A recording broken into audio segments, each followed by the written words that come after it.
இது மகிமை நேரம். பிதாவாகிய தேவனாலும் கர்த்தராகிய இயேசு கிறிஸ்துவினாலும் உங்கள் எல்லாருக்கும் கிருபையும் இரக்கமும் சமாதானமும் உண்டாவதாக. இந்த நாளின் செய்திக்கு ஆதாரமாக நான் எடுத்த வேத வசனம் யோவான் 4 அதிகாரம் 23, 24 வசனங்கள். உண்மையாய் தொழுது கொள்ளுகிறவர்கள் பிதாவை ஆவியோடும் உண்மையோடும் தொழுது கொள்ளும் காலம் வரும், அது இப்பொழுதே வந்திருக்கிறது. தம்மை தொழுது கொள்ளுகிறவர்கள் இப்படிப்பட்டவர்களாய் இருக்கும்படி பிதாவானவர் விரும்புகிறார். தேவன் ஆவியா இருக்கிறார். அவரை தொழுது கொள்ளுகிறவர்கள் ஆவியோடும் உண்மையோடும் அவரை தொழுது கொள்ள வேண்டும். ஆண்டவருக்கு செய்கிற ஆராதனையை பற்றி இயேசு கிறிஸ்து நமக்கு கற்பித்திருக்கிற காரியம். தேவன் ஆவியா இருக்கிறார். அவரை தொழுது கொள்ளுகிறவர்கள் ஆவியோடும் உண்மையோடும் அவரை தொழுது கொள்ள வேண்டும். தம்மை தொழுது கொள்ளுகிறவர்கள் இப்படிப்பட்டவர்களாய் இருக்கும்படி பிதாவானவர் விரும்புகிறார். இந்த சம்பவம் உங்களுக்கு தெரியும். இயேசு கிறிஸ்து தாகத்தினால் இளைப்படைந்தவராய் ஒரு கிணற்றின் அருகே உட்காருகிறார். அப்பொழுது ஒரு சமாரிய ஸ்திரீ தண்ணீர் மொண்டு கொள்ள அங்கே வருகிறாள்.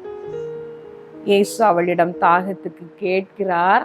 நான் சமாரிய ஸ்திரீ, நீர் யூதன், எப்படி என்னிடம் தண்ணீர் கேட்கலாம் என்று சொன்ன பொழுது அவர் தன்னை மேசியாவாக அவளுக்கு வெளிப்படுத்துகிறார். உன்னிடத்திலே தாகத்திற்கு தா என்று கேட்கிறவர் யார் என்று நீ அறிந்திருந்தாயானால் நீயே அவரிடம் கேட்டிருப்பா என்று சொன்ன பொழுது அவள் கண்டு கொள்ளுகிறாள். இவர் மேசியா, நீர் உலகத்தில் வருகிறவரான மேசியா என்று அவள் கண்டு கொள்ளுகிறாள். அப்பொழுது அவளுக்குள்ளே ஒரு வாஞ்சை, நான் ஆண்டவரை தொழுது கொள்ள வேண்டும், அந்த மேசியாவை தொழுது கொள்ள வேண்டும் என்று சொல்லி அவளுக்கு ஒரு விருப்பம் வருகிறது. இயேசு கிறிஸ்துவை தெய்வமாக கண்டு கொள்ளுகிற ஒவ்வொருவரும், இயேசு கிறிஸ்துவை இரட்சகராக அறிந்து கொள்ளுகிற ஒவ்வொருவருக்கும் வருகிற ஒரு வாஞ்சை, அவரை தொழுது கொள்ள வேண்டும், அவரை ஆராதிக்க வேண்டும், அவரை வணங்க வேண்டும் என்று சொல்லுகிற வாஞ்சை ஒவ்வொருவருக்கும் வருகிறது. அவர்கள் அதே போலதான் அந்த சமாரிய ஸ்திரீயும் ஆண்டவரிடத்திலே கேட்கிறாள், ஆண்டவரே, எனக்கும் உம்மை வணங்க வேண்டும், ஆராதிக்க வேண்டும், ஆனால் எருசலேமில் மட்டும்தான் தொழுது கொள்ளலாம் என்று சொல்லுகிறார்களே எப்படி என்று கேட்ட பொழுது ஆண்டவர் அவளுக்கு சொல்லுகிறார், ஸ்திரீயே, நான் சொல்லுகிறதை நம்பு. எருசலேமிலேயும் இங்கேயும் மாத்திரம் இல்ல, எங்கும் பிதாவை தொழுது கொள்ளும் காலம் வருகிறது. எல்லா இடங்களிலும் அவரை ஆராதிக்கலாம், எல்லா இடங்களிலும் அவரை தொழுது கொள்ளலாம்.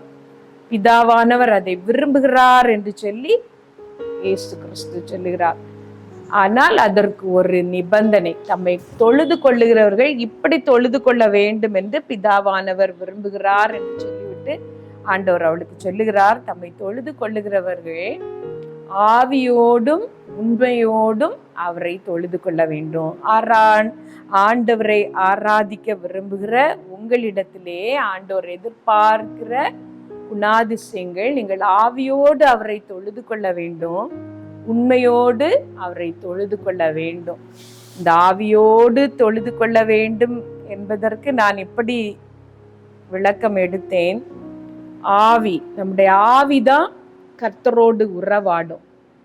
நம்முடைய ஆவி ஆண்டவரோடு உறவாட வேண்டுமானால், ஆண்டவரை தொழுது கொள்ள வேண்டுமானால் அது ரட்சிக்கப்பட்டிருக்க வேண்டும், ஆண்டவரை அறிந்திருக்க வேண்டும், இயேசுவை அது ஏற்றுக்கொண்டிருக்க வேண்டும். என்னால் நிக்கோதேமுவிடம் ஆண்டவர் சொல்லும் பொழுது, ரட்சிப்பை பற்றி ஆண்டவர் சொல்லும் பொழுது இப்படி சொன்னார், மறுபடியும் பிறக்க வேண்டும் என்று சொன்ன பொழுது நிக்கோதேமு ஆண்டவரிடத்திலே கேட்டார், தாயின் வயிற்றிலே போய் திரும்ப பிறக்க முடியுமா என்று கேட்ட பொழுது ஆண்டவர் அதற்கு ஒரு விளக்கம் சொன்னார். காற்றானது தனக்கு இஷ்டமான இடத்திலே வீசுகிறது, அது வீசுகிறதை உணர்கிறோம், ஆனால் அது பார்க்க முடியாது. அதே போலதான் நம்முடைய உள்ளான மனுஷன், அந்த ஆவி மனுஷனிலே ஆவியானவர் கிரியை செய்வதை, நமக்கு ஒரு பாவ உணர்வு உண்டாக்குகிறதை நம்முடைய உள்ளான மனுஷன் கண்டு கொள்ளுகிறது.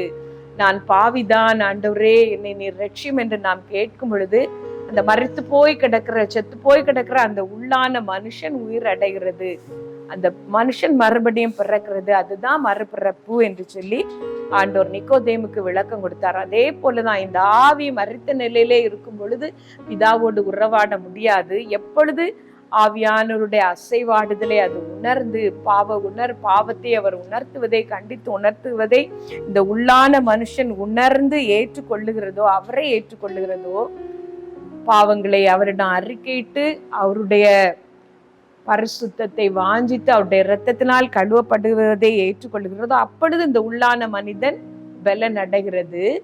இந்த ஆவி கர்த்தரை ஆராதிக்க தொடங்குறது. ஆவியோடும் நாம் அவரை தொழுது கொள்ள வேண்டும்.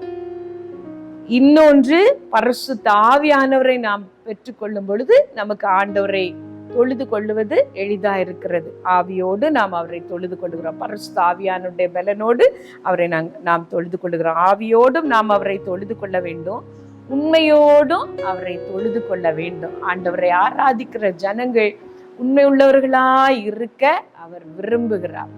ஆண்டவர் இருதயத்தின் ஆழங்களை பார்க்கிறவர். எந்த இடத்திலிருந்து அந்த துதி வருகிறது என்று அவருக்கு நன்றாக தெரியும். உதடுகள் மாத்திரம்தான் அந்த துதி சொல்லுகிறதா, இல்லை அது தொண்டையில இருந்து வருகிறதா, உள்ளத்தின் ஆழத்திலிருந்து வருகிறதா என்று கர்த்தருக்கு தெரியும். இந்த ஜனங்கள் உதடுகளினால் என்னிடத்தில் சேர்ந்து தங்கள் இருதயத்தில் எனக்கு தூரமாய் இருக்கிறார்கள் என்று வேதவசனம் சொல்லுகிறது. இருதயத்தில் இருந்து உண்மையோடு நாம் அவரை ஆராதிக்க வேண்டும். ஆவியோடும் உண்மையோடும் ஆராதிக்கிற அந்த ஆராதனை கர்த்தருக்கு பிரியமானது.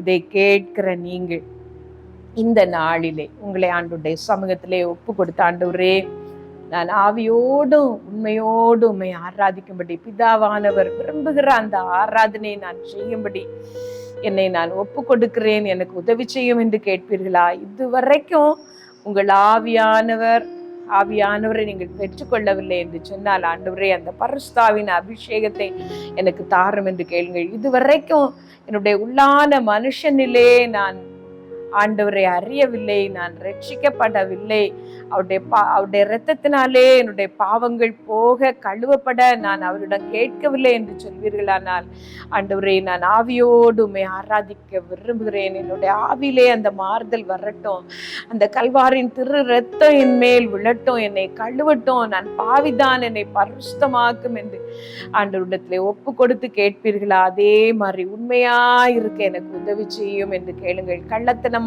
ஒரு திரும்புதல் அல்ல, என்னுடைய காரியங்கள் ஆவதற்கு மாத்திரம் ஜெபிக்கிற ஒரு ஜெப வாழ்க்கை அல்ல, உமக்கு பிரியமானதை செய்கிற ஒரு இருதயம் ஆண்டவரே எனக்கு தாரும் என்று கேட்டு ஜெபிப்பீர்களா?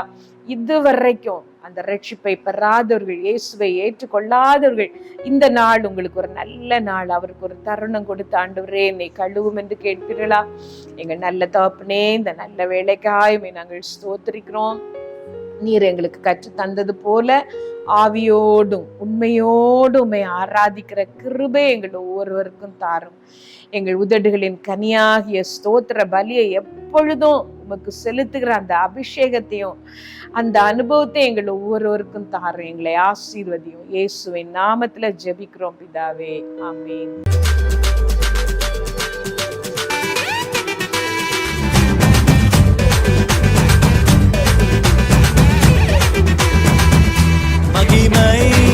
மகிமை